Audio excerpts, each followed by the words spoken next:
este nuevo ciclo de entrevistas del programa denominado Viajeros de sí mismos. En esta ocasión nos encontramos con la artista textil, creadora escénica y educadora popular, Andre Álvarez Oliva, más conocida como La Zurcida, quien nos va a presentar su trabajo, su trayectoria, sus inicios y cómo ella ha dialogado constantemente con el arte y cómo ha ido transformando su arte, su comunidad, su contacto con la gente de manera constante, sobre todo con los temas que atraviesa su arte, que es la memoria, ¿no es cierto?, específicamente de mujeres históricas, también el arte textil, el cuerpo y el territorio, por lo que hemos conocido de ella. Así que te dejo, André, para que te puedas presentar y contarnos un poco de tus inicios y cómo surge esta inquietud artística y cuáles son los orígenes, en primer lugar. Muchas gracias. Gracias por la invitación. ¿Quién soy? Bueno, soy Andrea Álvarez, como decía la compañera. Hago arte textil, creación escénica. Mi lugar para crear está súper vinculado a las telas desde chiquitita. Tengo mucha sensibilidad hacia el vestir. Fue una inquietud natural desde siempre. Y con el tiempo, a propósito de la formación y la deformación personal, esta inquietud como por el vestuario se transformó, se amplió hacia lo que era la materialidad textil. Cuando comencé, yo creo que el arte nos acompaña desde siempre, es como una forma de descubrir el mundo desde que somos pequeños y no paró nunca nomás, como que fue... no recuerdo un momento en que no haya estado dibujando mientras hacía algo. Después tuve la posibilidad de estudiar arquitectura y la creación se empezó a trasladar a un lugar como con una metodología quizás más clara de lo que antes era muy intuitivo, pero siempre continuo, fue como ha sido un continuo en mi vida en la creación, la inquietud por conocer el mundo, descubrirlo a través del arte. Así que eso me ha llevado a este camino. Claro, y la toma de decisión así de dedicarte totalmente al arte también es muy, prematura o desde tu infancia. Pensaste, te proyectaste como una artista, quizás no textil o como te defines hoy en día, pero a lo mejor tuviste el apoyo, quizás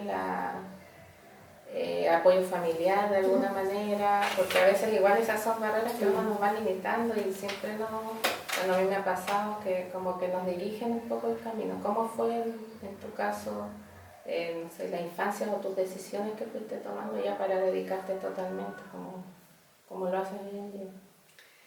Nunca me lo habían preguntado. No, la verdad es que no tengo artistas en mi familia, no hay, de hecho ni siquiera hay costureras, como era la única artista, pero sí mucho confianza en mí como de mi familia. Mi mamá ha alentado toda la vida lo que hago, como que es muy barrera, así como muy celebrándome.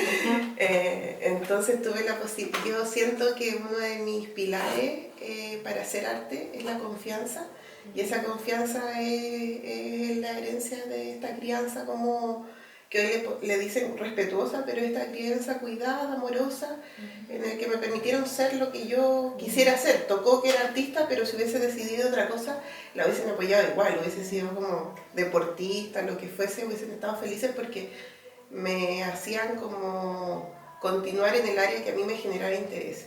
No habían artistas en mi familia, entonces esta inquietud como que empezó a derivar en todo lo que podía ver alrededor, que fue nutriéndome. Y yo no me lo pregunté, la verdad, y tampoco lo decidí muy chica, como estaba esta idea igual de una profesión. En los tiempos en que yo salí del colegio, además, no había universidades privadas acá, entonces habían pocas posibilidades. Yo sí ya había decidido estudiar artes, pero no había artes acá. Entonces tampoco tenía la posibilidad económica de irme a otro lugar y en ese rato no vi como una posibilidad que me pudiese hacer yo misma. Por ejemplo, haber trabajado y que lo lógico que no me lo imaginé yo en la realidad que tenía, pensé que después conocí otras realidades en una escuela de artes en Valparaíso que sí era pagable, por ejemplo, pero en ese momento yo lo único que me enseñaban a mí era como la universidad tradicional y las carreras que habían. Ya no estaba artes acá, entonces derivó en querer estudiar arquitectura, pero porque era similar, porque había una posibilidad como de explorar el arte ahí. Trabajo manual también. Y un poco de explorar la creatividad. Mira, la verdad es que mi familia no tenía mucho, no orientó esta decisión, pero me encontré con una amiga que estaba estudiando arquitectura justo antes de postular y me dijo como, oye, esto te va a encantar, como es muy para ti, y yo en ese rato pintaba mucho. Me dijo, estoy segura que... Y yo como en ese tiempo no está tan a la deriva y tan permeable, dije, ok, postulé arquitectura. Y en el fondo fue una posibilidad para seguir explorando la creación, que era lo que me interesaba, pero nunca yo tampoco tenía decidido ser arquitecta, ni ese era como mi destino. Ya había decidido un poquito antes que quería dedicarme al arte, pero no tenía a la mano algo, ni tampoco las experiencias alrededor como para que me dijeran, ya mira, está esta posibilidad. No te orientan tampoco, ojalá que ahora sí, pero en ese rato es la universidad y lo que hay.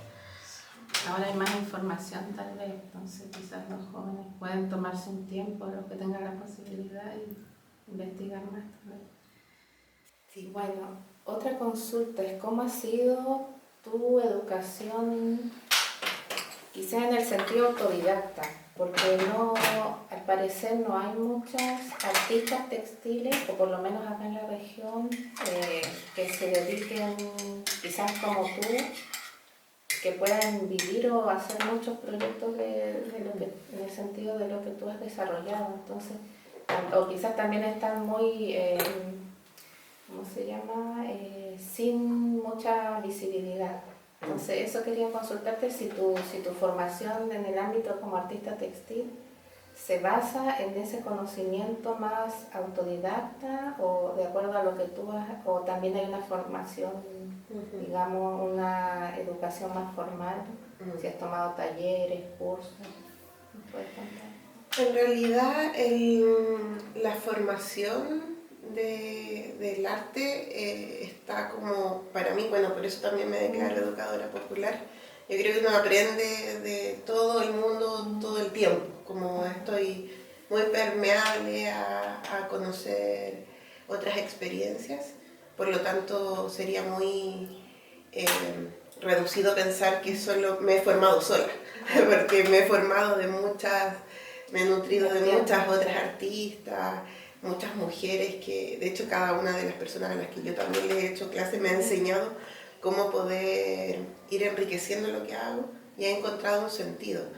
Pero igual en un momento sí tuve que decidir como una materialidad, digamos, como esta exploración, esta como búsqueda, duró mucho tiempo y sí tomé todos los talleres que podía de todas las cosas que me interesaban y ojalá los pudiese seguir haciendo. A veces solo por tiempo no lo hago porque me encantaría hacer grabado, me encantan todas las técnicas, me llama mucho la atención, pero por mucho tiempo hice todos los cursos que podía. Un tiempo hice ropa, hice calzado, pinté por mucho tiempo zapatillas, entonces como que todo eso iba abriendo puertas. Trabajé en moda también con diseño de autor en Santiago, estudié tendencias, como que hubo muchos caminos. Y en eso sí decidí y me fui quedando con ciertas áreas que me provocaban esta mayor sensibilidad. Y ahí, por ejemplo, reconozco que la Jackie Sasmendi ha sido como, yo cuando vi los lienzos de la Jackie acá fue como, me cautivaron, me emocioné mucho. Luego conocí a la señora María Saavedra en Coquimbo y también me transformaron igual, pues como que fue tomando mucho más sentido lo que yo hacía, que en ese rato era también exploratorio, como todo, nunca deja de ser exploratorio igual, claro, como, sí. Y agradezco mucho eso, como, de hecho cuando se vuelve un poco mecánico, inmediatamente digo, ya, ahora tengo que inventar esto para que deje de ser esto. Porque un poco siento yo que la virtud de lo que hago es que justamente es impredecible, como que me hace que los días sean distintos, que el cotidiano sea distinto, que cada proyecto en sí mismo es un enfrentarlo de nuevo. Entonces ahí esas personas han sido súper importantes y transformadoras, y luego pasó de que también siento que el último tiempo el arte textil ha tenido una relevancia como a nivel nacional, mundial, como que se ha tomado en cuenta, que es algo que no pasaba antes, no estaba tan declarado como el arte visual desde lo textil, y de hecho todavía hay una disputa, hay una idea entre que si es arte, es artesanía, como que está como ahí en esa conversación, en ese diálogo, que para mí justamente lo maravilloso que tiene es que tiene de ambos, pues como que puede ser artesanía y puede ser arte visual, y que no para ser uno tiene que dejar de ser el otro, y eso me parece que le amplía y gana posibilidades en vez de reducirlo a solo una posibilidad. Así que eso con el arte. Sí, justamente lo que estabas diciendo en tu última exposición, Retazos de Historia, ahí tú combinas, ¿no es cierto?, con un poco lo contemporáneo, que es lo sonoro, como con lo textil que emerge también, eso me gustó mucho, no como un arte, digamos, en desuso o antiguo, sino que como que tú lo llevas a lo contemporáneo, y eso lo encuentro muy valioso, como un arte totalmente vigente y que te nutre mucho como la creación, o sea, y también lo del tema colectivo, de cómo tú, este tipo de manifestación te permite un diálogo con muchas personas, en este caso mujeres. ¿Nos puedes contar un poco de tu experiencia con esa? Sí, es muy bonito. Retazo de historias aparece como una posibilidad porque yo venía haciendo los retratos textiles y me di cuenta de que era algo que a las personas les generaba interés. Eso es lo bonito igual de tener un contacto. A mí yo las redes sociales no las veo para nada como un peso, ni no me cuestan nada, porque es como la forma que yo tengo como de vinculación con las personas. Como en La Serena no hay tantos lugares para exponer, y por mucho rato también me cuestioné dónde exponer y para quién exponer. En realidad como mi forma de vincularme con personas que no son mi círculo cercano de acá han sido las redes sociales, y me di cuenta de que generaban un interés. Los retratos también nacen desde como un impulso, porque nacen a propósito de lo político, de la declaración de la injusticia. Mis primeros retratos son femicidios, la Daniela Reyes es mi primer retrato, luego Romario. Entonces, como a partir de este impulso de qué tengo yo para ponerla aquí, no era una búsqueda artística, no estaba como en algo para satisfacerme a mí, sino que necesitábamos más herramientas para declarar lo que teníamos que decir, que en ese rato era buscar la justicia por Daniela. En eso surge el retrato, me doy cuenta con el tiempo que genera un interés, y a partir de ese interés se da por fin la posibilidad, como el año pasado, de postularlo a un fondo, que no era algo que había tenido antes, no, era algo que me había cuestionado mucho también, como qué implicaba. Y esa posibilidad también tenía que ver con hacer crecer un poquito esto y poder ampliarlo hasta los medios, que ya me venía llamando mucho la atención la idea de sonorizar el textil. Habíamos tenido una experiencia previa con textura, venía dando vueltas en muchos lugares porque ya como que esto en otros lugares pasa mucho más. Habíamos ido a Praga, habíamos estado como viendo esto desde lo escénico. Como ya hace un rato me vinculo con lo escénico, empezó a aparecer la iluminación, el sonido como nutrientes de lo que yo hacía visual. Entonces ahí me pude contactar con Béjar, que ha sido hermoso conocerle, y mucha fuente de inspiración, porque su vinculación con el sonido también, así como la mía con el textil, es muy genuina, es su forma de ser, no es algo resolutivo ni algo para poner ahí, como no sonoriza los textiles desde lo técnico, sino que vivimos este viaje juntas, como reconociendo estas historias juntas, también con otras compañeras, con la Pancha desde la investigación, con la Paula desde la gestión y con la Danilis desde el audiovisual. Y en ese viaje conocimos a las señoras, a todas maravillosas, y nos fuimos cautivando, y en eso tengo la posibilidad de retratarlas e incorporar estos testimonios que tampoco sabíamos cómo iban a ser, o sea, teníamos la idea de que se iba a sonorizar, pero no sabíamos cómo iba a pasar ni qué efectivamente íbamos a descubrir. Y esa es la parte que yo te digo que me encanta del arte, que es como la impredecible. Que te sorprende. Y que yo siento así como cuando va a pasar, lo siento, y me acuerdo cuando hacía arquitectura que yo sentía el momento en que ya venía el momento en que va a pasar algo, y luego pues, siempre pasa, o sea, confío absolutamente en que pasa. En este caso, como llevo un tiempo estudiando a las mujeres son tan maravillosas que hay un momento en que lo que dicen me hace sentido, y ahí comenzó el retrato textil a desarrollarse, y Béjar construye estos circuitos también análogos, son también absolutamente creación de ella, como, así como por delante está todo el retrato, por detrás hay todo un circuito que no lo sacamos de ningún libro, es su puntada de un hilo que conduce construyendo un tras que también es muy interesante. Súper. Ander, respecto a los sucesos históricos que tú has vivido, tales como la ola feminista, la revuelta social, ¿cómo atravesaron de alguna manera tu carrera artística y tu desarrollo en el campo escénico, en la performance, en el teatro y como directora también? Fueron súper importantes. Pues yo parí el 2017, entonces ya esa transformación fue muy grande en mi vida. Y a propósito del parir, yo solté los pinceles y ya venía haciendo textil, pero como que me quedé con el textil. Pero eso fue muy intuitivo, como que pasó que ya como que no cabía yo en mi taller con una guagua y el cuadro y los ornamentos para pintar, porque pintaba así como con acrílico pero con balde, no tenía un formato tan chiquito. Y como que ya la guagua no me cabía también el roque en el taller, entonces empecé a salir yo del taller, desplazarme hacia el living, hacia la cama, que es donde estaba el roque chico, y entonces a bordar mucho más. Antes, durante el embarazo, toda la espera ya había sido muy bordada, porque tienes tantas esperas literal como en el médico, en todo. La lactancia.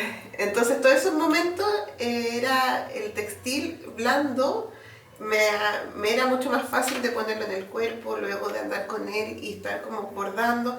Entonces ya en 2017 el textil ahí empieza a ser muy, muy importante, sin yo plantearme la idea de que esto iba a ser para siempre y nada, solo en esto que hablamos de la forma creativa que se va transformando según lo que tienes y las necesidades y lo que hay. Y el 2018, bueno, el 2017 además, cuando pasa que nace Roque, también es el femicidio de Daniela Reyes, es en febrero también.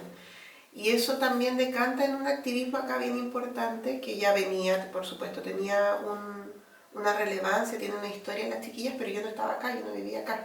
Entonces, yo vuelvo acá el 2017, más o menos, y pasa todo esto y empieza a haber una ola feminista, como se le llama, donde venía también lo de Ni Una Menos de Argentina, muy fuerte. Y yo en las primeras marchas empecé a participar viendo a las chiquillas, yo no me organizaba todavía con lo que fue acá la tejida.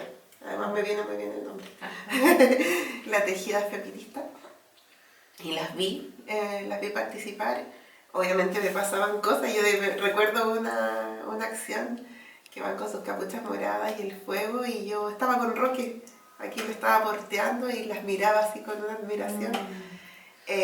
No tenía en ese rato como el contacto directo como de estar ahí, pero se fue dando solo a propósito de como mi vinculación con las organizaciones, en ese tiempo más por la Red Ambiental Norte, mi compañero también que siempre ha sido parte. Entonces de ahí en algún momento las conozco y empiezan a confluir las aguas. Para el 2018 yo estaba haciendo unos talleres de arte textil en la Nehuen Calfú, que es una toma en la parte alta, que es bien bonita, donde hay un trabajo de resistencia súper importante, y justo con mujeres, estábamos como febrero, marzo haciendo ese taller y empieza a haber este como revuelo del feminismo que empieza a alzarse y empiezan a tomar acá las universidades. Y yo me pregunto qué puedo hacer yo, en qué puedo aportar como con eso en ese contexto. Y ahí se me ocurren los talleres de capuchas, que fue como algo para aportar, como yo podría hacer un taller de capuchas. Y disculpe, ¿y por esas fechas también se genera este espacio de la Casa Roja o fue un poquito antes? La Casa Roja yo la conozco en el 2018. 2018, sí. Claro. Que la primera actividad a la que fui a la Casa Roja es un conversatorio de la María Emilia Tillux sobre migración y las mujeres. El 2018, de hecho me invitan como circunstancialmente, estaba muy cerca y nos dicen así como, oye, está pasando esto, vayan con el Rodri, parece que... Pero era feminista, de hecho creo que era separatista, pero nos lo mencionan y voy, y ahí sí conocí a todas las chiquillas. Ahí conocí el espacio, ahí conocí a las chiquillas, yo estaba haciendo ya, tenía un activismo como por el medio ambiente, estaba haciendo estos eventos que hacía que se llamaban Género Conciencia, donde se reciclaba, se hacían actividades con textiles, que lo habíamos hecho en Balaram, y que lo hacía con las chiquillas de la Necuencal Fu, con las que hacían los talleres, y ahí digo, oye, este es un súper buen espacio para hacer esto. Claro, porque yo vi una intervención tuya como una especie de exposición en la estación de tren, ahí donde la ropa estaba tendida. Sí, que se llama... Potente, sí. ¿Cuánta ropa necesitas para tener estilo? Exacto, sí. Esa es como una instalación. Sí. Eso es previo. Yeah. Eso es previo de todo este como decante de toda la información que en el fondo llega después de que cae la Plaza Rana en Bangladesh, como la industria de la moda. Yo justo estaba estudiando análisis de tendencias, cool hunting que se le llama, en Barcelona cuando pasa esto. Entonces, justo estaba muy vinculada a la idea de la moda cuando hay una crisis como en el mundo de la moda, donde se devela todo este mundo detrás, que obviamente hace crisis en mí. No tenía ningún sentido para mí trabajar para la moda si la moda significaba eso. Entonces todo lo que fui a aprender solo sirvió para venir a hacer otra cosa. Y ahí hago los género conciencia, hago esta instalación, conozco a las chiquillas. Y cuando conozco a las chiquillas me doy cuenta de que me interesa ser parte como de esto, que ya venía como pasando en mí también, como este cuestionamiento sobre la violencia, también con mi transformación de ser madre, un montón de cosas. Y ahí se arma un camino en el que yo termino como organizándome con ellas, pero tampoco las organizaciones como que, no es que hay una convocatoria y uno participa, es como que va pasando en la medida de que tú estás ahí, eres parte. Sí. Pronto me invitan a ser parte de la Casa Roja, eso sí es concreto, me invitan como en un momento durante ese 2018 a ser parte de la casa, así como a configurar parte de la organización. Y obviamente ahí me sumo. Y ya como que sumamos cada vez más actividades con las chiquillas. Y el 2019 decidimos coorganizarnos dentro de esto mismo que es la tejida, que era como una especie de coordinadora, acá una coordinación feminista, donde habían distintas organizaciones, estaban las Patiper, la Villa Revuelta, distintas. Y ahí con las chiquillas decidimos hacer una organización feminista que es Brava. Y ahí hacemos la Brigada Brava, que es con quienes hacemos las performances. Como que somos el área más artística de las organizaciones feministas en ese rato, como con que era en esta necesidad de salir a decir algo. Y ahí también tuvieron contacto, tengo entendido, con las tesis. Mira, directamente no hemos tenido. Yo conozco a una chica de las tesis, como yo personalmente conozco a alguien que fue parte de las tesis, porque las tesis ya están media, como que quedan poquitas. La conozco, pero circunstancias, porque también tiene un vínculo con la moda, o sea, no con la moda en realidad, con el vestuario justamente disidente, contrastante, rupturista, y la valoro mucho, la Lea es muy bacán, me gusta mucho lo que hace, pero no tenemos contacto directo como organización con las tesis. Ay, también te quería preguntar porque todas estas performances, digamos, manifestaciones que tú has realizado en la calle, sobre todo con las agrupaciones, ¿cómo tú lo percibiste desde un inicio hasta más o menos actualmente, como la recepción de la gente? Porque esta ciudad en particular tiene bastante atisbos de conservaduría, o sea, como que hay cierta resistencia a lo distinto. Entonces te quería preguntar cómo tú has visto esa evolución o involución también post pandemia, ¿no es cierto? Hubo un bajón, no sé. Quería saber más o menos el estado actual o cómo tú lo percibiste en un comienzo y cómo lo ves ahora. En un comienzo, cuando aparece este impulso de decir algo, este impulso va tomando forma con lo que tenemos a la mano. Y en ese rato, obviamente veníamos de este revuelo en que era muy masivo el feminismo. O sea, ese 2019, el 8M, dijimos, hagamos un taller de capucha. Yo ya venía todo el 2018 haciendo talleres de capucha. Ya había gente alrededor que también hacía los talleres de capucha, ya no lo hacía yo. Entonces, como que las mismas personas que habían tomado el taller ya lo estaban haciendo en otros lados. Y ese taller de capucha, que es para la marcha en Diabla y Marcha, que son diablas, llegaron como 80, 100 personas. O sea, ese taller de capucha yo tengo un videíto muy hermoso en la Casa Roja habían personas cosiendo por toda la casa, no cabían en el salón. Como que en el salón iban, yo le pasaba la máquina con la vea al borde y se iban para otro lugar de la casa porque no cabían. Era muy hermoso, estaba todo el patio, la sala, había niñas. Fue muy masivo ese momento, entonces también había como un resguardo, como una fuerza colectiva que te hacían con muchas ganas salir a decir cosas. Previo a eso, el 2018 también se habíamos sentido y habíamos hecho una acción para el Día en contra de la Violencia hacia las Mujeres, que se llamaba Mujeres Lienzo.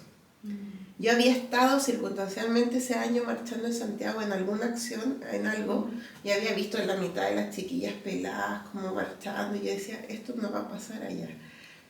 Pero quizás en ropa interior podría pasar. Entonces nos planteamos la idea de salir en ropa interior con los cuerpos rayados para eso. Y eso es lo que yo valoro mucho de ese camino. Nunca ha sido como, mira, vamos a salir y no, hay jornadas de reflexión, hay mucho como cosas internas primero para salir y luego, y también prácticas de cuidado para salir, porque no es tan fácil. Hicimos un taller con la Amapola Coralina, no sé ahora cuál es su nombre artístico, pero la Polita, y con la Anaís. Y ella, la chiquilla, bueno, la Pola siempre desde las artes escénicas y desde la escritura, que es muy buena, ahora desde la música también, y la Anaís desde la escritura también, muy, muy buena. Unimos fuerza y decidimos hacer estos encuentros, que fueron 3 encuentros, creo. Y partíamos como preguntándonos como qué nos pasaba por los cuerpos, hicimos como unas jornadas como para escribir, tomar como inspiración de otras escrituras, siempre muy inspiradas por Susana Moya, que es una poeta de acá que nosotras valoramos mucho, que ya no está en este mundo, pero que su poesía nos ha inspirado siempre. Y en eso decidimos efectivamente como salir a la calle ese 25 con ropa interior, que hacemos todo. Ahí yo hago todo un trabajo de ir a las ferias, buscar como estas ropas interiores también antiguas, como más bonitas. Pero fue una fuerza muy bonita, muy, muy fuerte, muy potente. Participaron hartas mujeres bien distintas. Pero pasó también, y por eso lo que me preguntas y el contraste de que, por ejemplo, eso salió en el diario El Día. Y las críticas eran brutales, así como muy hacia nuestros cuerpos, porque obviamente el mundo espera que los cuerpos que salen en ropa interior sean hegemónicos. No quieren cuerpos grandes, no quieren cuerpos distintos, pero justamente por eso lo hacemos. Entonces ahí surge una idea que es bien importante, que mientras haya gente que esté en contra de lo que hacemos, tiene sentido hacerlo también, ¿cachai? No lo hacemos para darnos el gustito de hacer algo por vernos o por el gusto de crear, igual, que es importante, sino porque hay algo que hay que contrastar. Luego seguimos y eso nos impulsó a estar ese año bien activa. Esto fue el 2018 y el 2019 estuvimos bien activas, haciendo acciones y la reflexión en torno a para qué lo hacíamos. Entonces dejamos de hacerlos en las marchas porque las marchas son nuestras mismas compañeras, pues queríamos pensarlo para quienes no estaban inmiscuidos con el feminismo, a quienes esto les provocaba o les pasaba algo. Entonces, en los años siguientes, las acciones, por ejemplo, del 8 no eran en la marcha, sino que accionábamos a mediodía y luego era la marcha. Eso nos liberaba para estar en la marcha también, sí. Y podíamos como ver qué pasaba con la gente en esas acciones. Y pasó de todo, porque luego vino la revuelta. En la revuelta también nos cuestionamos mucho lo que hacíamos, el anonimato. Nos pasó en una ocasión, por ejemplo, que alguien fue... no sé, como un hombre fue como a grabar todo con la cámara encima y hacía como un live hablando todo el rato como con otros hombres. Nos pasaron cosas como que nos hacían sentir que podíamos tener ciertos riesgos, entonces también tomamos medidas de cuidado. Y a la vez también empezó a pasar de que empezó a hacer mucho hacer por hacer también. Entonces la performance igual en ese rato como que ya estaba como en un límite. Como entre la seguridad y también entre... Tampoco es como algo para hacer todos los días, todo el día. Es algo que hay que elegir muy puntualmente cuándo hacer. Entonces estuvimos ese tiempo interviniendo, hicimos estimadas mujeres, hicimos planarios, hartas cosas, pero luego vino la pandemia y ya nos estábamos cuestionando cómo continuar, cómo seguir con esto y por lo menos para mí, a mí me pasa de que siento la performance probablemente es una de las cosas que más me gusta hacer, me gusta mucho. Escénicamente me gusta, es como lo que más me interesa explorar, pero siento que es difícil como hacerla bien, como con todo lo que requiere, como en el momento justo. Siento que también requiere mucho el momento justo. Entonces, lo espero, como que siento que hay momentos en que, y este año no hicimos nada, pero el año pasado por Julia Chuñil sí lo hicimos como para el 8, porque era necesario, porque está ahí, y lo mismo, lo preparamos un mes, conversamos mucho de lo que pasaba, hicimos un lienzo, y mientras hacemos el lienzo empieza a tomar forma, cómo lo vamos a accionar, de qué forma vamos. Y las personas que lo hacen no son artistas escénicas, no somos artistas escénicas. Lo hacemos desde el impulso, las ganas, algo que hay que decir, y yo admiro mucho a mis compañeras porque ha sido muy lindo para mí ver a mujeres muy distintas accionar la calle por la injusticia, por la rabia, por las ganas de decir algo, mucho más que por hacer una performance, ¿me entiendes? Sí. Y toma mucho también a las mujeres de a pie, porque también he estado en las marchas feministas y me ha tocado, yo un tiempo estuve sacando fotos también en las marchas y ahí se me acercaban señoras que me decían, yo he vivido esto. Y es tan potente como que alguien que va pasando, o sea, se queda escuchando las demandas, todas las denuncias y como que en el momento también las atraviesa, o sea, es muy potente. Claro, como yo te decía, como esta ciudad en general, mucha gente también trata de hacer oídos sordos, pero también está el otro lado de las personas que de verdad les llega casi como una pequeña luz que le dice, quizás tengo que hacer algo, quizás tengo que las mueva, ya es mucho. Sí, yo creo que también, si bien, bueno, transicionamos por un tiempo en que todo se volvió mucho más, o sea, vivimos una revuelta donde parecía que estábamos todos de acuerdo. Sí. Lo que cambiaba mucho el panorama para salir a la calle, porque si bien como que se hacía, comillas, menos necesario, a la vez había una fuerza, algo que pasaba que era interesante. Y ahora estamos en un gobierno de extrema derecha, o sea, los contextos son tremendamente distintos, el público es muy distinto, ahora hay una fuerte como reacción verbal hacia lo que dice y hace. pero nunca deja de ser necesario y nunca deja de conectar con las personas, y eso es muy bonito como del arte, pues, que es develador, como que permite que lo que puede ser muy evidente para nosotros salga ahí en relieve en base a una sensibilidad que la da el arte mismo. Entonces sí ha cambiado mucho. Yo creo que igual hay cosas que siempre generan más resistencia. La lucha mapuche es una lucha que en la calle no es fácil afrontar, como creo que en general, incluso panfletear cuando por una acción mapuche es poco, no te reciben tan fácil el folleto, en comparación con la violencia, que la violencia sí tienes como una alianza femenina más grande.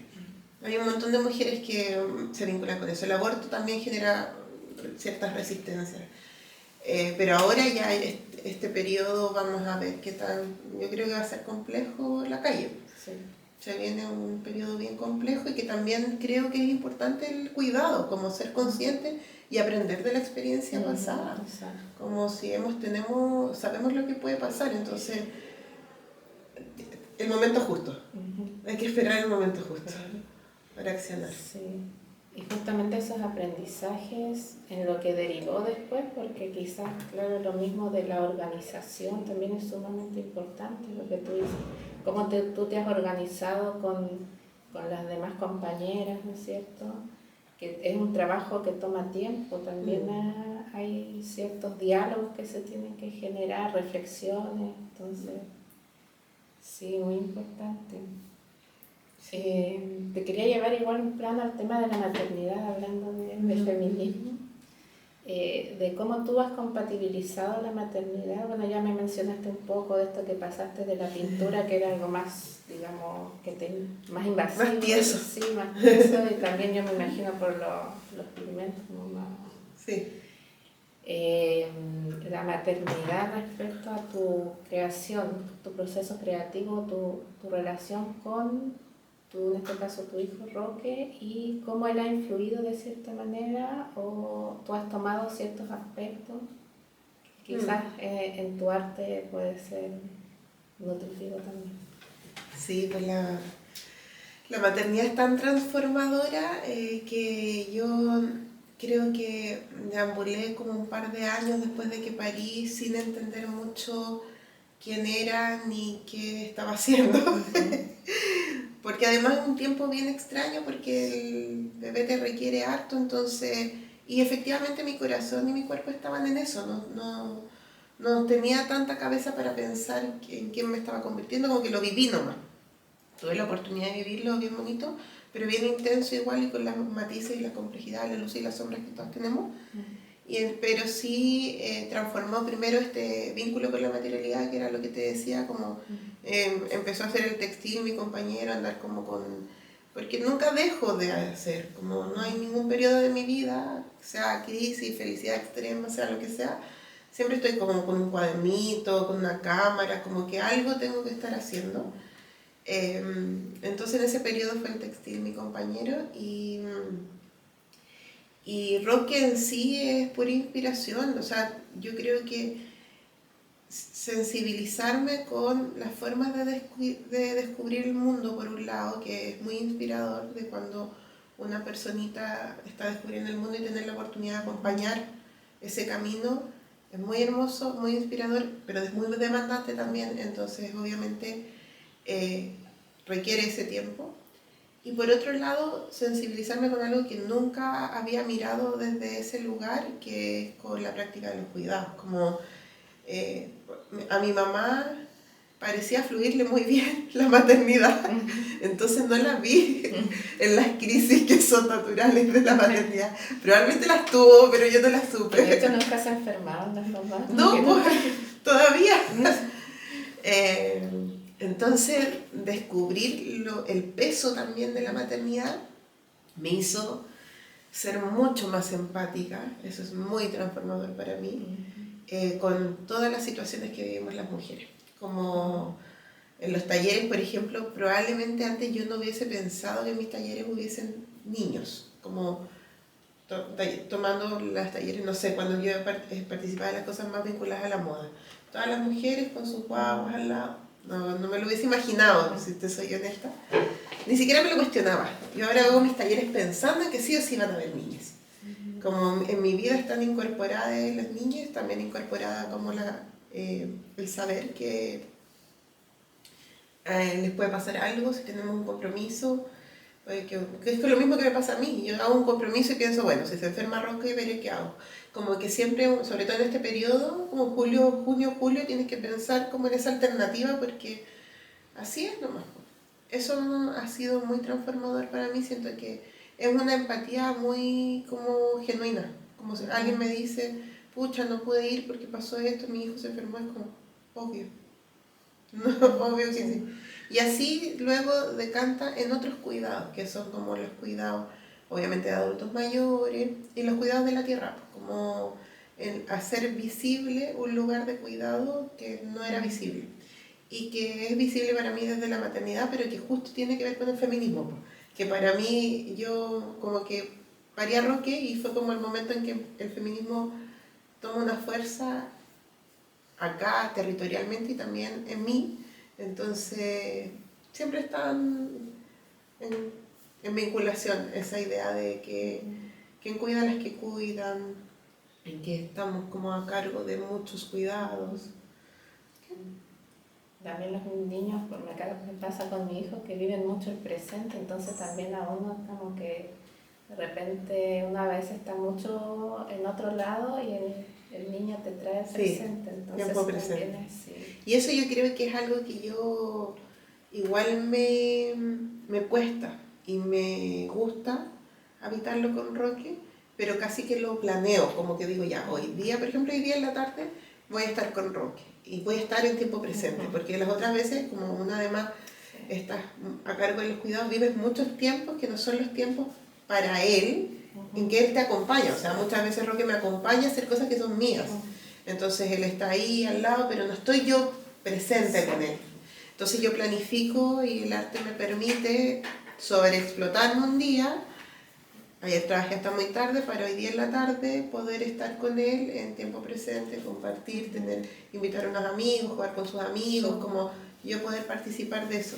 En eso siempre llega la inspiración y Roque para mí también es la puerta a un mundo sonoro también muy interesante, como que estamos en ese camino porque el Roque tiene una sensibilidad sonora muy particular, que además yo no tengo, como que mi sensibilidad es mucho más como visual, la comparte más con su papá, como este vínculo con la música, con todos los sonidos de todo, pero Roque le lleva ya a un extremo mayor porque es muy sensible sonoro con todas las cosas, como él está así, como, es que mami, te das cuenta cómo esto está sonando porque este sonido se parece a, como todo le inspira mucho sonoramente y yo solo estoy en este periodo como impulsando eso, facilitando que pase su interés, porque siento que nos va a llevar a un camino conjunto creativo saludable, que yo espero poder hacerle la visualidad de sus sonidos. Claro, y sobre todo en la edad de infancia, los niños son bastante caóticos, entonces el caos es muy enriquecedor también para el arte. Me imagino también en tu caso. Y lo otro que me gusta mucho, y ahí está, porque está la influencia musical de su papá, y por mi parte, el Roque es súper, como, le gusta mucho hacer personajes, como se viste muy particular, sobre todo cuando juega, como, entonces se pone cosas en la cabeza, arma sus personajes, viene convencidísimo de que es su personaje, y yo lo miro y es como, ay, nos parecemos tanto. Y ahora lo estoy apoyando en hacer sus vestuarios, porque por mucho tiempo también como es mi pega, como que yo resolvía, pero ahora como también podemos trabajar en conjunto. Me dice quiero esto y yo digo ya te lo hago así y vamos como le voy cosiendo en unas cosas para que él pueda usar sus vestuarios. Ir integrándolo. Sí, pues me tiene que ayudar, obvio, siempre. Bueno, André, continuando con este diálogo, esta conversación, entrevista, quería consultarte por el tema de la máquina de coser, porque como sabemos que el siglo XIX fue una opción muy significativa para muchas mujeres de independencia, ¿no es cierto? Entonces quería saber cómo ha influido en ti este artefacto y en las mujeres que tú has conocido. Cómo se han ido desarrollando ellas y la importancia que tiene, lo que significa para usted. Mira, yo no nací como con una máquina de coser al lado.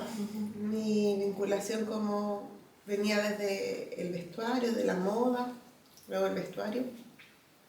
Entonces la máquina de coser fue algo con lo que me fui encontrando en el camino. Y también con mucha, como,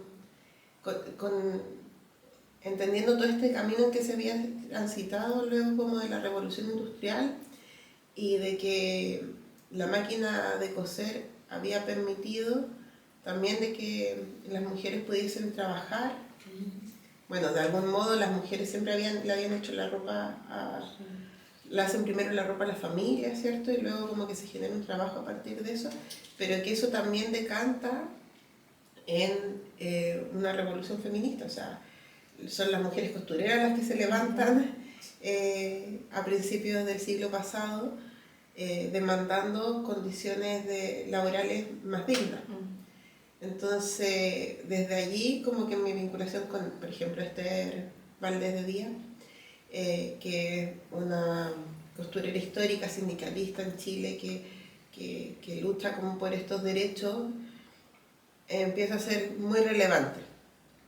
Entonces, yo creo que como todas las labores de nosotras, siempre que sean cuidados, en tiempos dignos, me parece que están al servicio de lo que queremos hacer y no que sea al revés. Pero todas estas máquinas, que ahora uno lo puede ver con la IA y esta crítica así como nos van a reemplazar, bueno, estas máquinas también en un momento generaron esa tensión. Estoy ahora en una obra donde la lavadora, por ejemplo, cuando llega la lavadora y las lavanderas pierden una posibilidad laboral, ¿cierto? Todas las máquinas en un momento generan esta tensión y yo creo de que hoy en día para las costureras en el cotidiano no es un trabajo bien pagado, es precarizante y es agotador físicamente. Como yo igual cuando coso todo el día me duele el cuerpo. También el cortar la tela, que es algo que no se ve tanto. Tengo unos amigos que me hicieron un mesón más alto porque mientras lo tuve más bajo me lesioné varias veces, como la espalda la encorvaba mucho. Entonces, los días en que yo corto telas igual quedo resentida corporalmente, entonces para que rinda económicamente tienes que cortar mucho, coser mucho, lo que decanta en malestares físicos que tarde o temprano vamos a sentir. Entonces, por ahí yo lo que he intentado, porque yo trabajo con 3 personas en distintas ocasiones, en que me ayudan a coser algo, en que me ayudan a patronar, y yo he tratado de generar un vínculo digno que ponga en valor sus tiempos, su trabajo, que también sea como beneficioso mutuamente. Pero me cuestiono mucho eso como con los otros, cómo les pasa con los otros proyectos. O sea, de hecho me cuentan como los otros proyectos que llegan, o veo lo que cobran cuando cobran por un arreglo y es muy poquito. O sea, para hacer muchas veces un arreglo tienes que descoser toda, es más pega que hacerla, porque tienes que coser el forro, tienes que coser la prenda, tienes que transformarla, hacerle una pinza. Toda la experiencia para saber eso es mucha además. Yo la señora Mirta, que es con la que trabajo desde hace más tiempo, la señora Mirta sabe mucho, es muy seca. Me encanta, lo paso súper bien cuando voy donde ella, porque me voy a su taller, ahora está en Ovalle, y me voy a Ovalle a trabajar con ella porque me puede ayudar a resolver lo que sea, porque tiene mucha experiencia y esa experiencia yo no la tengo. O sea, yo puedo inventar, entonces yo tengo como ideas en mi cabeza y digo, ay, quiero que esta manga salga. Y ella me ayuda a aterrizarla en como ya vamos a hacerlo así, porque esto si lo cortas así puedes. Y eso es fascinante, pues yo lo valoro mucho, lo agradezco mucho, lo pongo en valor. Siempre que voy lo pasamos bien también, trato de que sea una tarde agradable, en que yo también me meto a su mundo, porque yo como todos los proyectos son excusas para meterme en los mundos de las personas. Y yo cuando voy donde ella también me meto en su mundo, pues veo sus teleseries, estoy con ella, como de verdad no es como, no quiero que sea un trabajo que la saque de lo que a ella le gusta. Entonces comemos, compartimos y en eso yo aprendo un montón, pero la verdad es que yo invito como a poner en valor, así como el arte está en tensión todo el rato, exigiendo como este, el ser menos precarizante, el como poner en valor la creación. Yo también invito a como poner en tensión las manos obreras del trabajo, que también son un desgaste físico, corporal importante. Las máquinas no se manejan solas. De hecho, a mí antes me llamaba un poco la atención la idea de hecho a mano cuando era máquina. Pero es hecho a mano, o sea, la máquina no se maneja sola, como la máquina de coser, si tú mueves para allá va a quedar distinto que si para acá. Entonces, la máquina está al servicio de quien la ocupa. Así que invito a cuestionarnos eso y que quienes tengan la posibilidad de trabajar con financiamiento, con fondos, por ejemplo, en tantos proyectos en los que se requiere vestuario, se considere, así como luchamos por tener valores más dignos para los artistas escénicos, también se considera quienes hacen esa pega productiva con un valor, porque son años de experiencia para poder sacar algo así. Sí, y sobre esta misma línea te quería consultar por tu proyecto de Regenero Ropa con Historia, que también sigues trabajando en ese proyecto. Sí, Regénero es mi arista como de hacer ropita.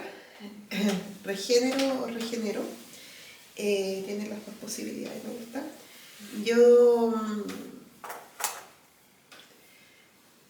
no he tenido tanta formación haciendo ropa, no tengo estudios de diseño, por ejemplo, de vestuario. Tengo más estudios como vinculados a la conceptualización, la idea del arte y todo.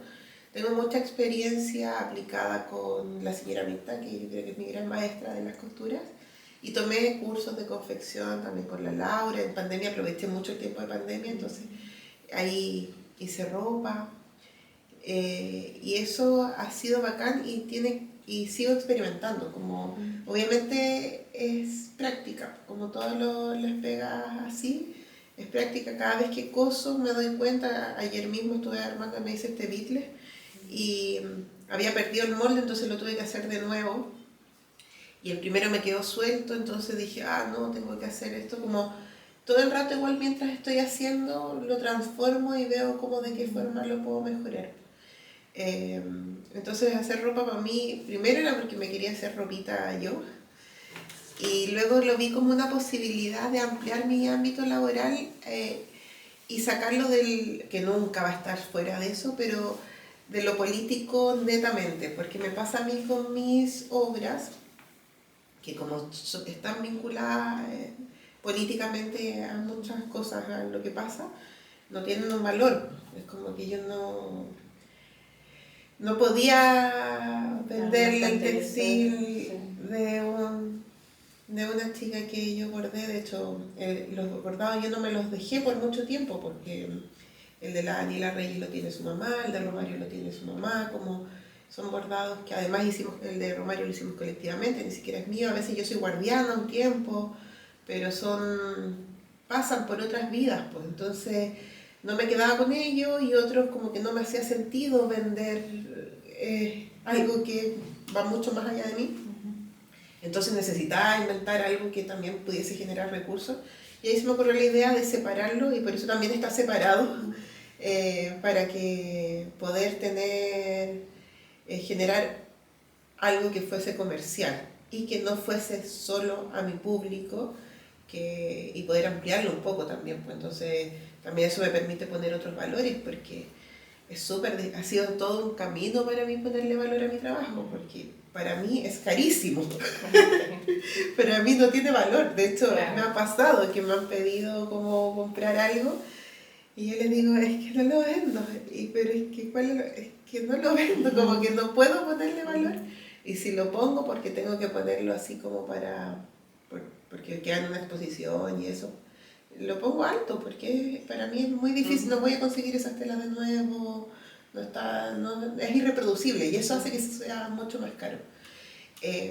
Entonces la ropita me permite como poder llegar a otros públicos, y ha sido un camino igual que nunca suelto, y lo otro que es beneficioso es que me permite hacerlo cuando no estoy en proyectos. Entonces no es demandante. Yeah. Entonces como en esto del cuidado también me cuido y cada vez que tengo un tiempo sí, al tiro lo tomo porque me gusta mucho. Es como estoy esperando el día de ayer, cosí todo el día, o sea, corté, cosí. Y estaba muy como, oh, por fin es miércoles, voy a hacerlo, quedó toda dolorida, pero me gusta mucho el día en que hago ropa.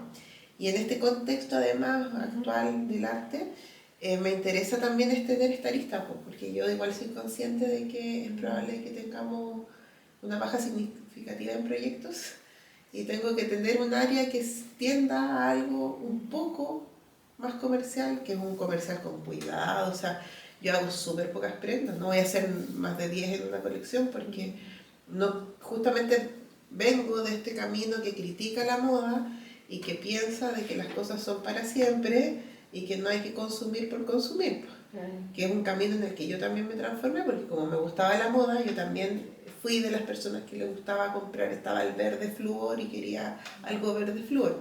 Con los años me transformé lo suficiente para que eso no me importe nada y hacerme lo que yo quiero, pero me costó. Entonces en ese camino yo igual profeso la idea de que mis prendas sean prendas atemporales, que sean permanentes, que sean de materiales que permitan una durabilidad eterna y que sean, quepan varios cuerpos. No trabajo con siluetas que sean ni muy ajustadas, ni que solo sean una talla, porque justamente la única dificultad que yo tengo con la ropa es que cuando ha cambiado mi cuerpo tengo que dejar de usarla, porque como he cambiado harto en los últimos años y también me ha pasado de que he tenido que dejar de usar cosas que me gustaban mucho.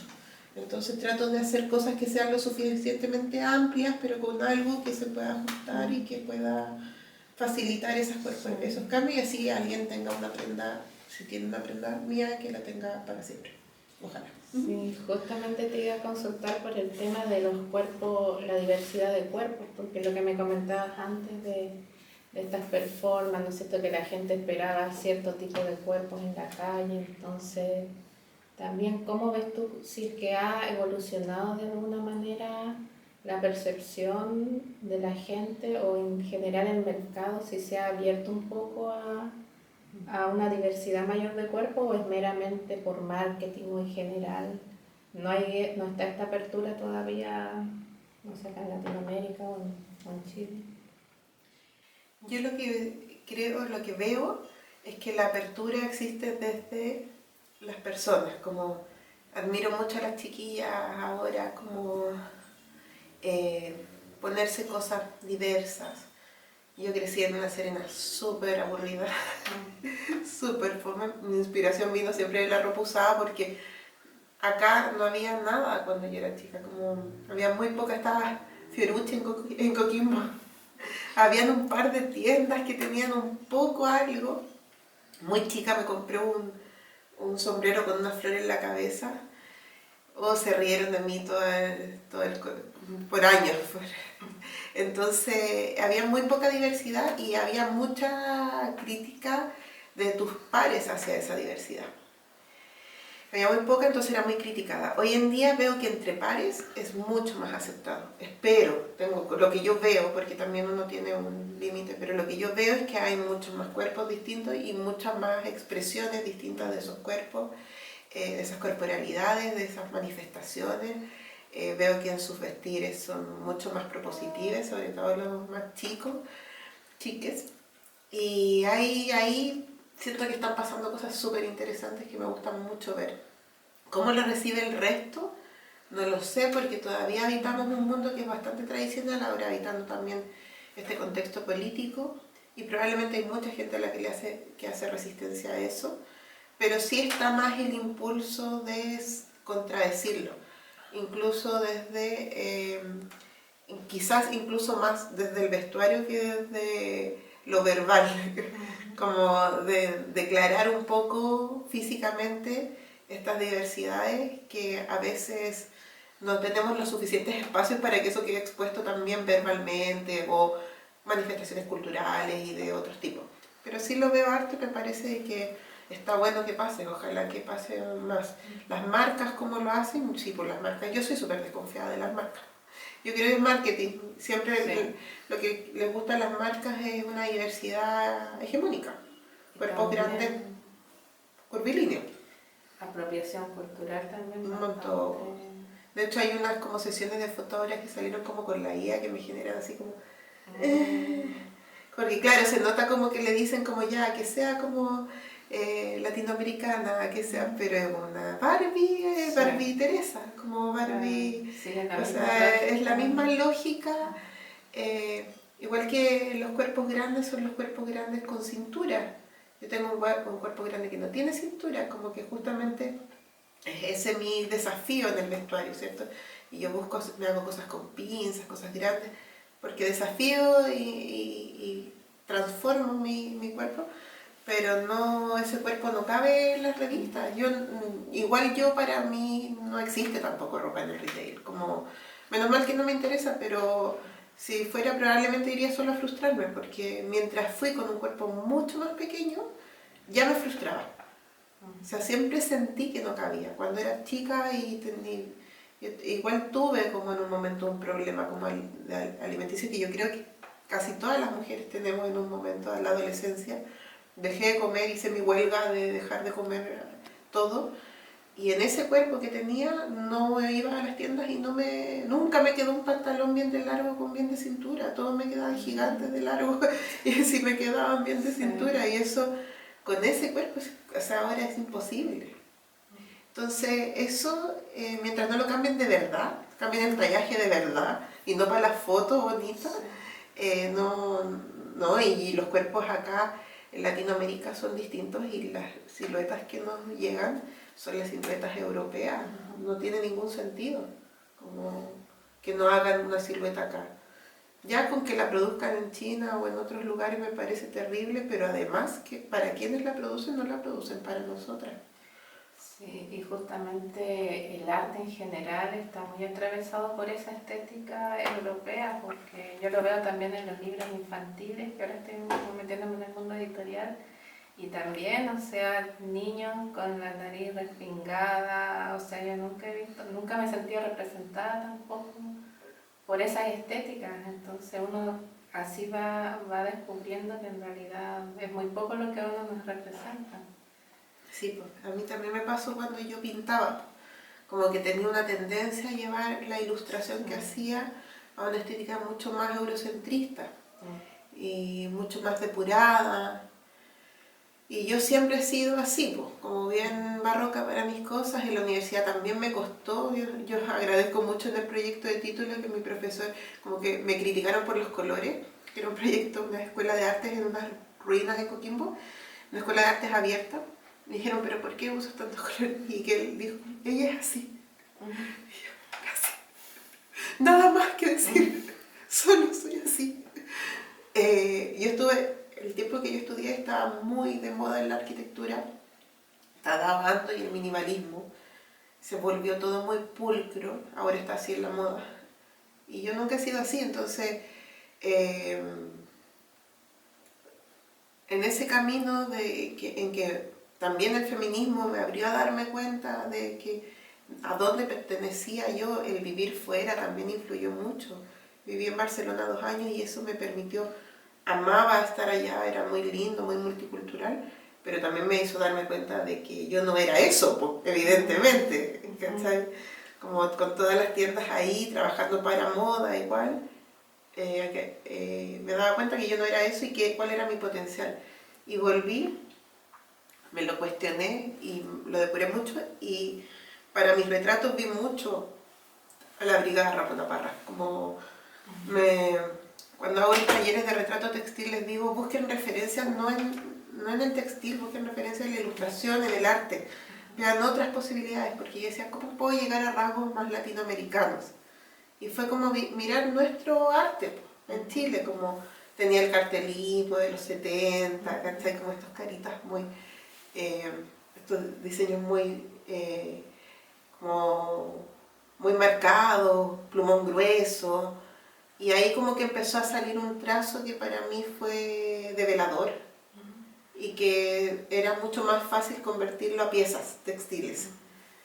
Y ahí estuvo inspiración, pues como en Latinoamérica, porque necesitaba transformar lo que venía yo haciendo y esta influencia con la que todas tenemos muy presente, sobre todo mi generación. Sí. Mariana fue criada también con esa cultura gringa de cierta manera, por tanto el cine, ¿no es cierto?, Sí. la publicidad. Entonces es muy difícil también sacarse eso y requiere como todo un recorrido, en este caso también de mi parte como ilustradora, y ha requerido harto tiempo sacarse un poco eso. Desconstruirse Sí. completa, pues, como... Pero es bonito porque viene de toda esta influencia que tuvimos, pero hay mucho alrededor también de donde tomar, pues. Sí. Y nosotras mismas, pues, como ver, reconocer nuestros rasgos. Yo ahora me veo y me siento súper elquina, como que veo mi cara y me acuerdo que una vez hice una performance que es de Gabriela y la persona del espacio me dijo, ¿y tú vas a ser Gabriela? Y yo no, y yo soy como quien arma la cosa. Me dijo, ¿cómo que te parece? Y como que... Ay, gracias. Claro, sí. Entonces ahí lo vinculo también con esto el tema de la memoria, que uno tiende a ir a sus ancestros, al origen, de dónde uno viene, sí. Como mirar más el pasado, ¿no es cierto? También a mí me ha pasado que me cuestiono, como que me pregunto ya mis abuelos, ¿de dónde son? Entonces uno ahí trata de buscar igual la identidad, como sí, que ese tema es bien relevante, y con la memoria lo que tú haces, que lo encuentro muy interesante, muy significativo, y qué bueno que explores todas esas temáticas. Sí, es muy inspirador para mí en realidad. Yo creo que ha sido este último año de viajes como por el Elqui, ha sido bien develador de mi propia historia sin que fuese mi búsqueda en un principio, porque yo iba desde la curiosidad de conocer a muchas mujeres distintas. Venía de esta experiencia desarmada, entonces quería trabajar con testimonio, pero fue bonito encontrar en eso mi historia. Inevitablemente igual pasó. Para ya ir finalizando, te quería consultar por tu actual proyecto, el que estás trabajando hoy en día, que es ¿cuál es el sabor de la memoria? Y al mismo tiempo, ¿cómo lo conectas tú con tus otros proyectos anteriores? ¿Y cómo lo estás abordando hoy en día?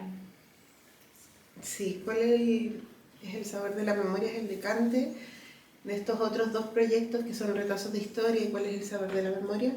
Y esos son el decante también de mi búsqueda por trabajar con testimonio. A mí me pasa de que en la creación, por un lado por la deformación de la arquitectura, siempre estaba esta idea de buscar también la inspiración en la otra, como uno diseña la arquitectura pensando en quiénes la van a habitar, no en uno.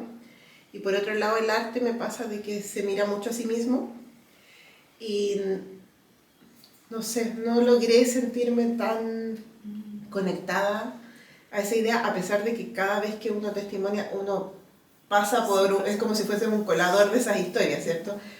Pero me parece, cuando descubrí que había una forma de crear que tenía que ver con las otras personas, creo que se robusteció en mí la idea de ser artista, como que ahí, creo que ahí me sentí artista, como cuando me di cuenta de que podía yo ser como la posibilidad de transmitir esta idea fuerza, que no necesariamente era solo mi historia, que siempre está mezclada mi historia, pero que no es mi historia, porque además esa experiencia de testimoniar ya me transforma a mí. Entonces, si con eso puedo transformar a otros, ya, ahí está la educación popular, ¿cierto? Entonces,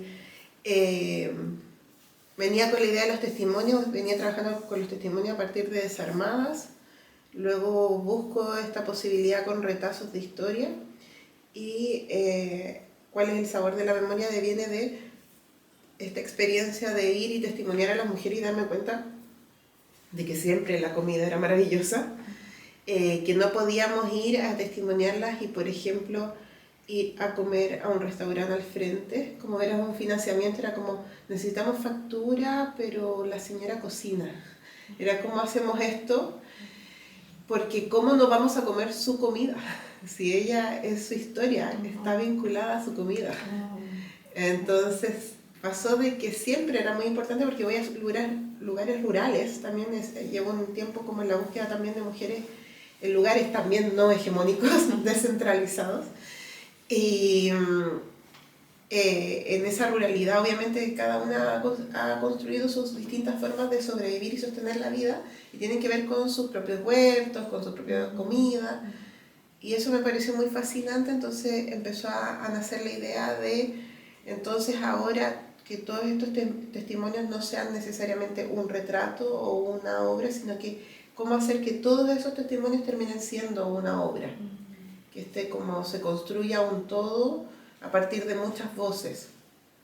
Y ahora el propósito es hacer una instalación multisensorial. Nuevamente trabajo con Béjar, con la Pau, con la Dani, ahora con la Ale Rojas, que es de aquí, es antropóloga, es del Elqui, es textilera, y además muy vinculada a las luchas también por el agua, de la Asamblea Textil del Elqui. Entonces también tenía mucho sentido que nos acompañara en este viaje, porque tiene mucha... está muy inmiscuida con el territorio.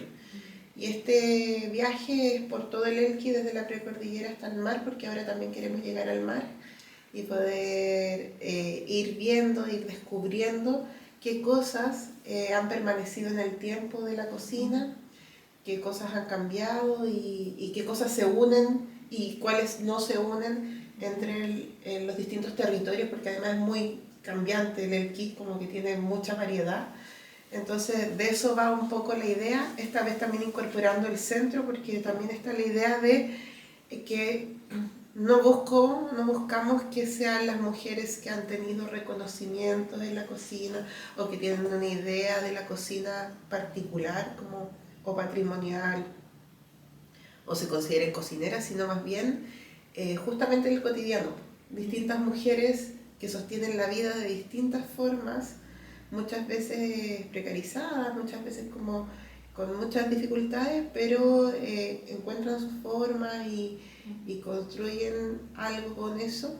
Y esto también viene porque también en toda esta vuelta desde el feminismo, yo misma en un momento rechacé mucho la construcción de mujer que nos habían impuesto, y en eso dejé algunas cosas que sentía como obligación. Entonces nunca me he sentido muy la mejor cocinera, pero también con el tiempo me empecé a cuestionar mucho cómo eso también le sirve mucho al sistema, y como el capital ha hecho también lo suyo con eso, y que ahora nos vendan la comida hecha para seguir trabajando, no me hace sentido.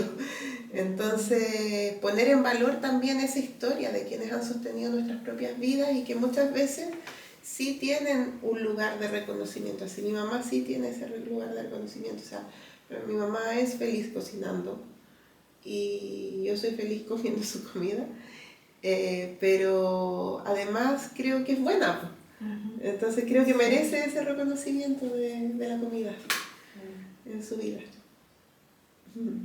Estos actores anónimos muchas veces que dejan huellas en mucha gente. Sí, sí, ahí está como...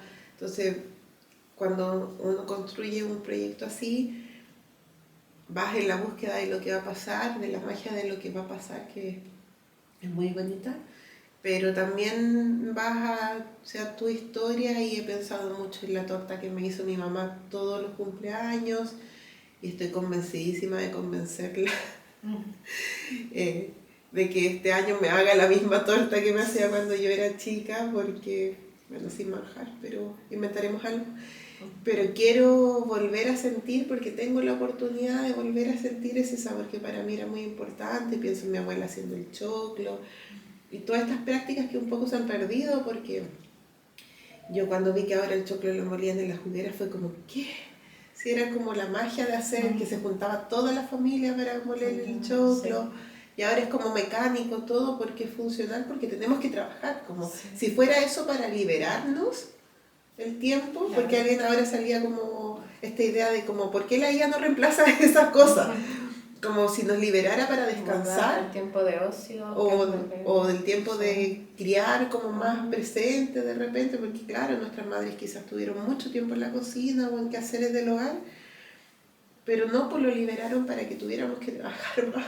Sí. No sé. André, te quería consultar, además de tu desarrollo como educadora popular, en los espacios en los cuales los has desarrollado, y cómo ha sido tu experiencia tanto con jóvenes, niños como adultos. Sí, bueno, siempre me ha gustado mucho dar clases o compartir como la experiencia a otras personas, pero cuando conocí la educación popular, principalmente por mi compañero, el Rodri, es un educador popular y es muy bueno, le admiro mucho, y a partir de verlo a él como en ese desarrollo, conocer a otros compañeros, grandes educadores de Paulo Freire, me di cuenta de que había una posibilidad muy grande de compartir el aprendizaje así. Entonces nada, como que me empecé a formar en la misma Casa Roja, hemos recibido talleres y a indagar más, a preguntarle mucho al Rodri siempre. Tengo ahí muy a la mano la experiencia para poder ir fortaleciendo esa área dentro de mí, y yo siento de que es algo que está muy vinculado también al textil, porque tiene que ver mucho con compartir la experiencia. Cuando uno está bordando, siempre surge como algo comunitario. Es como que el bordado está muy vinculado a lo comunitario. Entonces lo empecé como a ser consciente y a incorporar a partir también de ser también más planificada con las metodologías, como a escribirlas, prepararlas, hacer algunas dinámicas que pueden favorecer ese traspaso de la información, y haciéndolo, nada, me gustó mucho, como que siento que cada vez que pasa es muy valorado igual, incorporar como prácticas de educación dentro de, o sea, las metodologías de educación popular son súper amables para todos, y justamente están pensadas para esa diferencia, como para que todas las voces sean escuchadas, para que si en un espacio que son los espacios del bordado, los espacios del feminismo, que son heterogéneos, que son diversos, todos puedan incorporar una idea sin una idea establecida de qué está bien y qué está mal. Esa como horizontalidad que te da la educación popular, creo en ella absolutamente, me gusta, tanto así que cuando me formo ahora yo, me pasa así que de repente digo, oh, a esto le falta educación popular.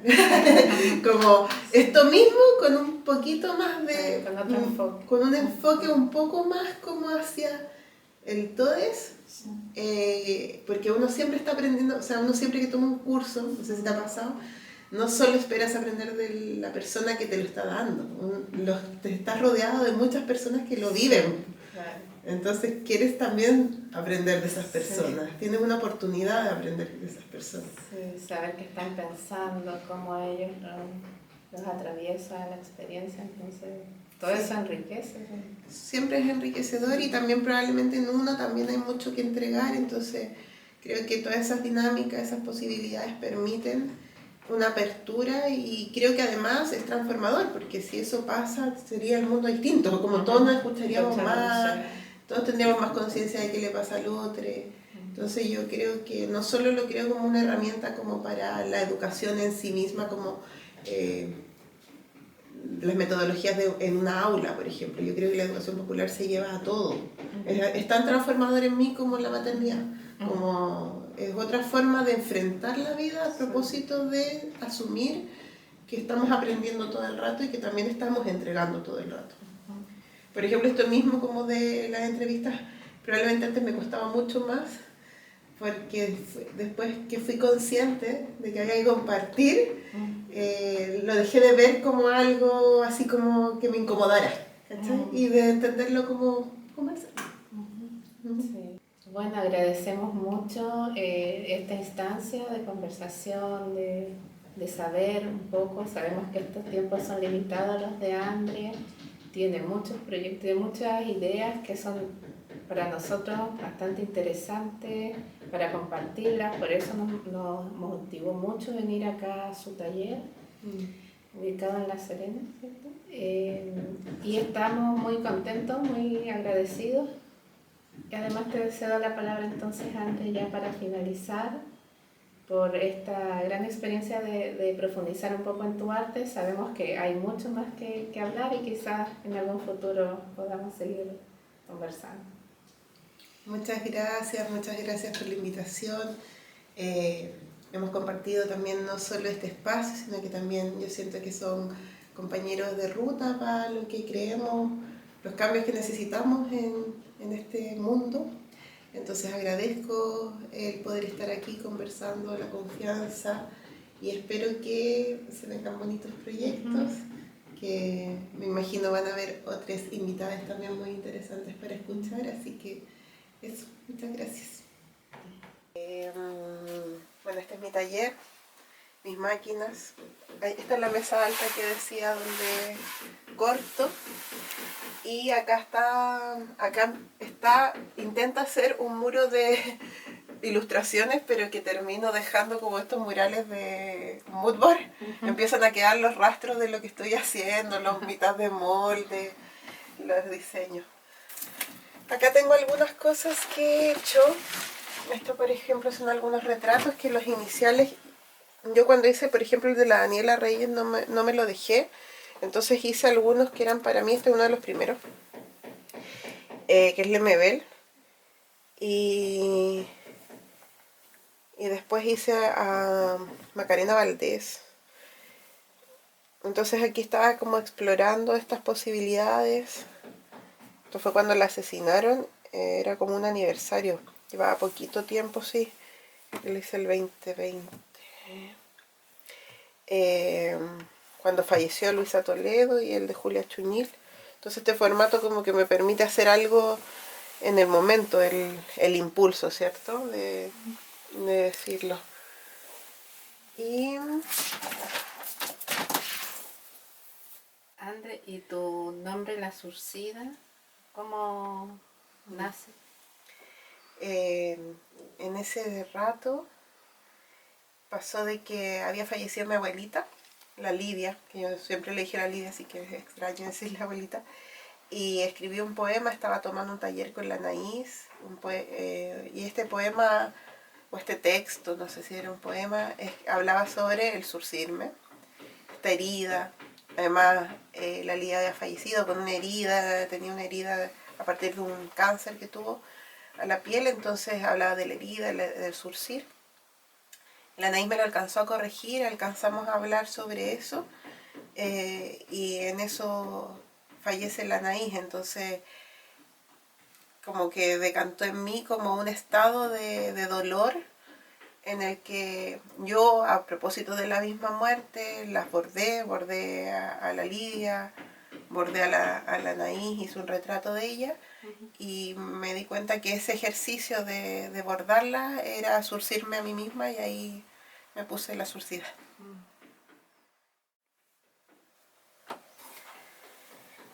¿Les muestro? Ya. Este, por ejemplo, es súper antiguo. Y este también está inspirado en la Ale Rojas, que la Ale Rojas es artista textil igual, bueno, ahora hace collage, es una artista multidisciplinar. Y ella también hace libros cachureros y todo, y como les dice por ahí, por el 2017. Yo soy así, pues experimental nomás, nunca he profesado un arte pulcro. También la arquitectura me enseñó un poco eso, porque si bien era muy valorado la pulcritud de la arquitectura y era como el minimalismo y la pulcritud, a mí siempre me fue bien sin ser pulcra, como que yo alcanzaba a terminar los proyectos, igual me iba bien y nunca hice la maqueta perfecta. Entonces me di cuenta que para terminar igual podía hacerlo, me podía dar esa licencia si lo que hacía estaba bueno. Entonces en el textil también me empecé a dar la posibilidad, porque además que yo no tenía formación en costura. Entonces empecé a probar nomás y a hacer cosas. Y en eso siento que encontré un lenguaje que tiene que ver como con la hilacha. Yo no las quito mucho, tampoco los limpio por detrás. efectivamente me lo preguntaron hace poquito. Decían, no sé, como que a veces los dejo, igual no, ni siquiera, soy súper honesta, ni siquiera es que los deje por un fetiche de dejarlos, es como, es realmente como me sale. Algunos están cortados, otros están anudados. Este es un libro, por ejemplo, que hice cuando el rock... este es el tiempo en que yo les decía, en que yo bordaba,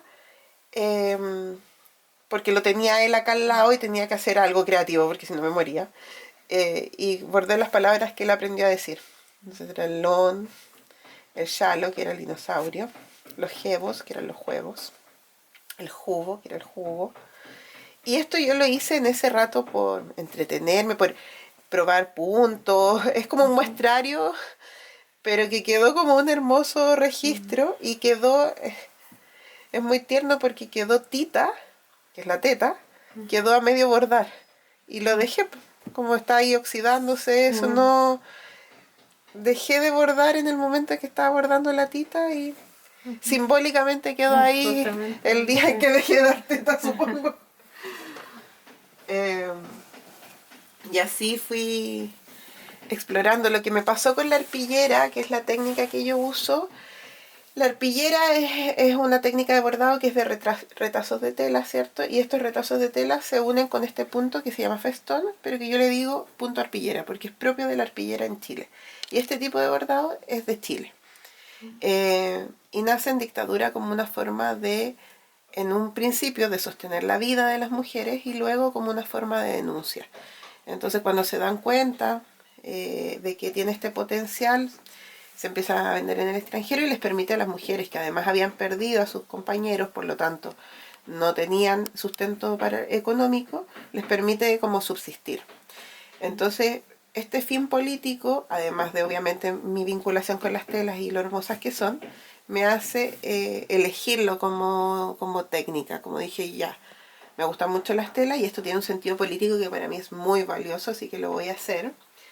Pero en ese hacerlo, también me cuestiono que no puedo hacer una réplica de las arpilleras antiguas, como las arpilleras antiguas tienen su potencial en sí mismas porque son las historias de esas mujeres, como es como un poco apropiación cultural si yo hiciera como la misma técnica de ellas. Entonces empecé a buscar mi propia técnica, que es un poco una ilustración vuelta textil, vuelta arpillera, y ahí aparece como todas estas posibilidades que surgen, donde después se convierte en retrato textil. Como a propósito de esta exploración, acá está Paulo Freire, este es del Rodri. Y empiezo a retratarme yo también, pues, puede ser un poco, ¿cómo se llama? Referencial, pero ¿qué le voy a hacer? No tengo acá, justo no tengo el último que hice, que es grande y que es como un retrato así, como una colcha, pero tengo estos chiquitos y por ejemplo este es cuando me puse la surcida. Este lo hice o sea, hice esto y me puse la surcida. No es que lo hice para ponerme la surcida ni me lo hice de perfil. Como que yo hice esto y cambié mi foto de perfil y me puse la surcida, ¿cachai? Como no lo planeé. Y eso surgió mientras lo bordaba. Eso es lo que me gusta del textil y que yo les invito a las personas cuando hacemos talleres, como a dejar que el textil también tiene posibilidades y a veces pasan estas cosas, como que surgió nomás, no lo pensé. Y este es uno de los más... Ese lo hice para un taller, por eso es así como chiquitito, porque es lo que... Y acá tengo, por ejemplo, un proyecto que tengo en mente que nunca, no lo he hecho. Pero estoy guardando... Roque sin pingüín, estoy guardando algunos dibujos del Roque. Porque pienso hacer algo con ellos. Entonces, estos son de hace 2 años y tengo como... Acá está, no, estos son más antiguos. Ese soy... Y esta también soy yo. Esta soy más antigua. Este es como hace 3 años atrás. Y este es como hace 1 año atrás. Y ahora le voy a pedir... Estoy pensando en estos días que me tiene que hacer de nuevo para... Le voy a juntar los retratos que hace de nosotros. Y lo que tengo acá es poder mostrarles de repente uno de estos retratos sonoros.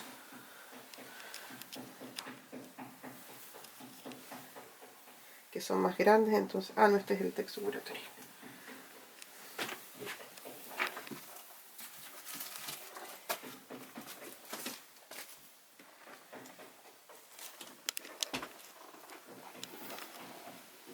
Aquí, por ejemplo, está la Jime. Y la Jime tiene toda una forma de guardarse esto porque es... Acá está el atrás que les decía yo. Que este es el circuito que también está con mis hilos como que ven. Y que esto también está bordado. Como, o sea, hay un... Aquí miren. Eso. Sí. Tiene, la pieza que uno toca está vinculada con un hilo. Y esto también lo inventa Béjar, como esto que está acá tiene que ir en ese lugar para conectarse con una tarjeta. Ahí está, y aquí está la bocina. Entonces aquí me parece mágico lo que pasa igual con eso. Hay unos que tienen unos... Y ella es la Jime, que... Esto que dice, cambiar el mundo no es locura ni utopía, es justicia, está fuera de su casa. Lo tiene como en un cartelito afuera. La Jime es una luchadora social de Montepatria súper potente, que siente una injusticia y tiene un carrito con el que hace letreros y sale como por Montepatria a declarar esta injusticia. Es como si hiciera una performance de la guata así profundamente. Además es cocinera, hace unas preparaciones, unos inventos, conoce tanto su territorio y que mezcla cosas como... Y es muy creativa, entonces las mezcla muy creativa, pero con las cosas de allá. Estas cucharitas uno las podía mover y sonaba. Y a su vez escribe, hace teatrinos, borda. Ahora está haciendo esta técnica también, pero borda en la anigrafía. Nada, es maravillosa la Jime. Y de eso van un poco los retratos, tienen que ver con esta idea de poner en relieve esta historia. Y para mí, por ejemplo, si me invitan a exponer a un lugar, yo no pienso en lo que quiero yo nomás, pues como yo pienso en si ellas querrían estar en ese lugar. Entonces me han invitado a lugares donde yo digo, no, ella no estaría en ese lugar. Y me han invitado a otros donde yo digo, quizás yo no estaría, pero ella estaría en ese lugar. Entonces como que para mí tiene sentido, si para ellas tiene sentido. Yo creo que la Jime va a estar feliz de estar en este capítulo. Sí, qué bueno. Claro, generar ese vínculo como que trascienda igual. Es que el objetivo del proyecto era visibilizarla. Entonces yo tengo que pensar si lo que me invitan las visibiliza o las abusa. Así de cruel lo pienso. Porque muchas veces el arte es muy servir al sistema nomás. Como eres el check del mira, como que me falta un arte textil, pero no hay financiamiento para que vayan, no les importa realmente la historia, ni siquiera la han visto. Entonces, como para mí igual tiene mucho sentido si para ellas tiene sentido, o que él lo financia igual. Por ejemplo, la señora Gladys, yo no la puedo poner con una minera. ¿Cómo? Si ella lucha por eso, ¿cachai? Y es súper consecuente, es terrible consecuente la señora Gladys. La señora Gladys no se toma una Coca-Cola, ni cagando. No podría, porque su tierra es lo más importante. Entonces, ¿cómo la voy a poner con una Coca-Cola? Se muere. Por eso el catering, por ejemplo, de la exposición eran puras cosas hechas acá. Que tengo que pelear con todo el sistema para eso, porque nadie da factura. Pero es la lógica de ellas mismas. Como se muere la señora Gladys, viene y yo le chanto como... Eso. No sé si hay algo más que quieran ver, les puedo mostrar lo que estoy... Esto lo estoy haciendo. Esta es mi próxima colección de ropita. Estoy haciendo delantales a propósito de... Bueno, la Jime además de todo era cocinera, ¿cierto? La Jime es una de esas mujeres maravillosas, aunque ella es del Limarí, pero que me inspiró como hoy, es que de verdad pasan muchas cosas con la cocina y con las mujeres que es muy interesante. Bueno, la Pía, mi amiga, mi compañera también es como mi inspiración todo el tiempo. Entonces estoy haciendo estas búsquedas de comida y como yo siempre pienso en el vestuario, dije, ya, ¿qué me voy a poner para ir? Y hice estos delantales hermosos que son ahora parte del regénero de la colección. Y André, ¿cómo tú llegas a estas mujeres? Porque en realidad son bien de comunidades, como bien aisladas, de cierta manera. De Entonces zona rural. tú vas haciendo un proceso de investigación o vas contactándote con las comunidades. ¿Cómo lo haces para llegar a ellas? En Retazos de Historia, cuando, de hecho en la postulación del proyecto, nosotros hicimos un enlace con organizaciones. Y ahí yo agradezco mucho como la experiencia y el camino previo. Eso creo que no era... Las cosas tienen que esperar su momento. Y bueno, la Jime dice en el video de ella, como la vida es como la cocina, dice, como si tú lo apuras, no funciona. Entonces me pasa de que con Retazos yo busqué una organización en cada lugar donde iba y esa organización fue mi nexo para poder hacer encuentros.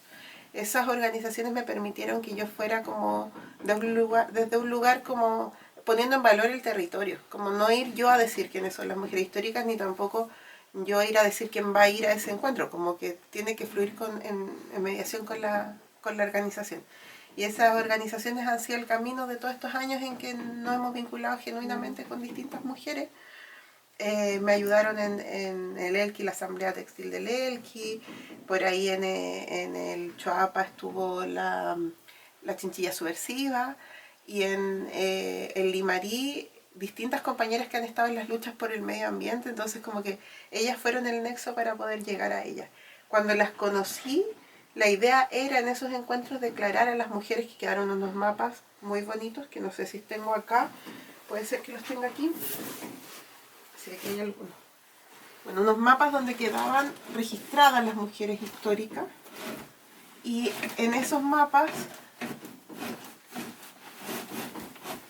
eran mucho más que 6 mujeres, por supuesto. Entonces, hacíamos un reconocimiento del territorio, ¿cierto? Y las chiquillas les hacían unas muñequitas. Aquí está, este es más chiquito para mostrar. Este, por ejemplo, es el Limarí. Y declaraban a las mujeres históricas.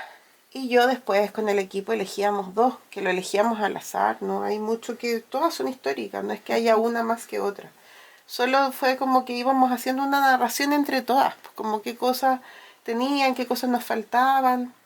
Y empezamos a buscarlas y ahí llegamos. Entonces las encontramos, las conocimos, todas tienen cosas muy interesantes que decir, así que siempre fueron experiencias muy enriquecedoras. Pero este año decidimos saltarnos esos encuentros porque ya tuvimos hartos encuentros, entonces tenemos muchas mujeres para ya... Esto podría permitir 7 proyectos más. Pero sí nos vinculamos a organizaciones para que nos ayuden a ver cuáles son. Entonces, ahora en la precordillera, en el centro y en la costa, tenemos en cada lugar una organización con la que hacemos una mediación y me van diciendo, oye, mira, tal persona le puede interesar, a ella le gustaría, ella quiere esto. Y así me ayudan, porque no es algo que yo pueda como decir sin estar allá. Y lo que sí también decidimos es que ese encuentro, como tiene que ser, y la mirada como del feminismo y del cuidado, tiene que ser amoroso. Entonces nuestra idea es primero ir a conocerlas y luego ir a grabar. Que la vinculación sea como, también como cuidada, porque así como llegar... ya, mira, este es el proyecto y tengo... El logo igual, sí. Porque no son personas que porque tienen como que sentirse tan cómodas así, pues. Y también porque buscamos como que también nos conozcan a nosotras, pues no solo ir como, sino que conozcan lo que hacemos, no nos conocen, entonces esa vinculación igual que sea cuidada. Y en eso estamos, en este proyecto estamos en el proceso de reconocimiento inicial, donde estamos haciendo los primeros como visitas para ver, nos dividimos en el equipo hay alguien haciéndolas arriba, otra acá en el centro y en la costa, para que después durante mayo y junio vamos a visitarlas.